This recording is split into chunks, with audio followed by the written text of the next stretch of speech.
Hey everyone, so today we're going to talk about something that's incredibly common, but it's often really hard to put your finger on. It's that feeling, that your value is totally tied to how useful you are to other people. I mean, just think about it for a second. In your relationships, with your family, your friends, maybe even at work, are you the person everyone immediately turns to the second something goes wrong?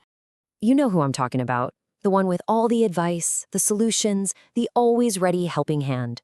You're the one who cancels your own plans to help a friend move, or who stays late at the office to fix a mess someone else made.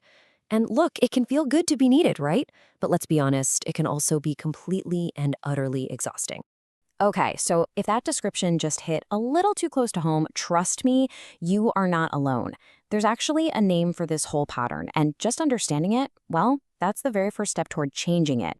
It's called the useful trap. And it's such a perfect name, isn't it? Because being useful feels like a good thing, like a strength. But when it becomes the only way you feel worthy, that's when it stops being a strength and turns into a trap that quietly drains your energy and your sense of who you are. At the very heart of this trap is this psychological idea called conditional positive regard. All it really means is you believe that love and acceptance aren't just given freely. Nope, they have to be earned.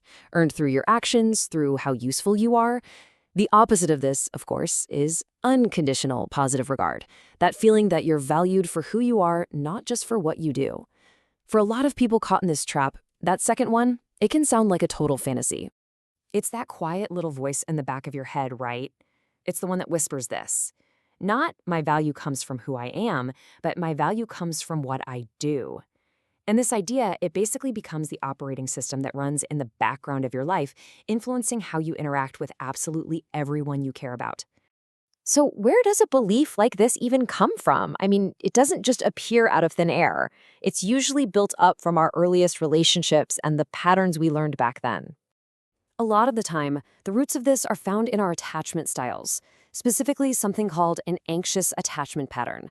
And that can lead to a whole lifetime of people-pleasing because you learn, often at a young age, that keeping other people happy is the absolute best way to make sure they stick around. And this creates this cycle that just feeds on itself over and over. It starts with this internal pressure, this need to prove you belong. So what do? You jump in and you play the fixer.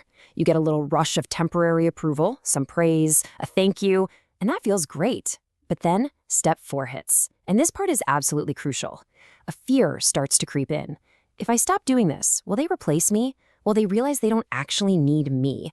And it's that fear that sends you right back to step 1, and the whole thing starts again.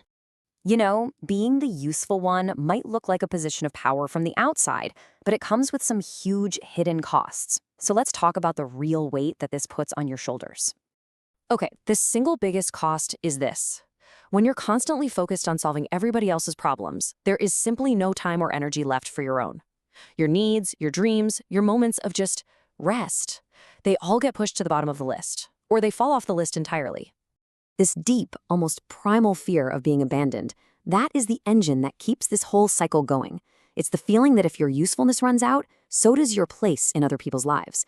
And that fear is so strong, it actually justifies pushing your own needs aside.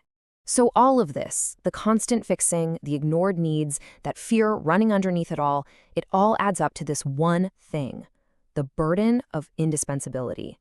It's that heavy, heavy feeling that you can never rest, you can never show weakness, you can never stop performing, because it feels like the entire structure of your relationships totally depends on it. And this leaves us with a really big question to chew on. What if being loved and accepted and valued isn't a transaction? What if your worth is inherent, something you already have, just by being you, and not by what you can do for everyone else?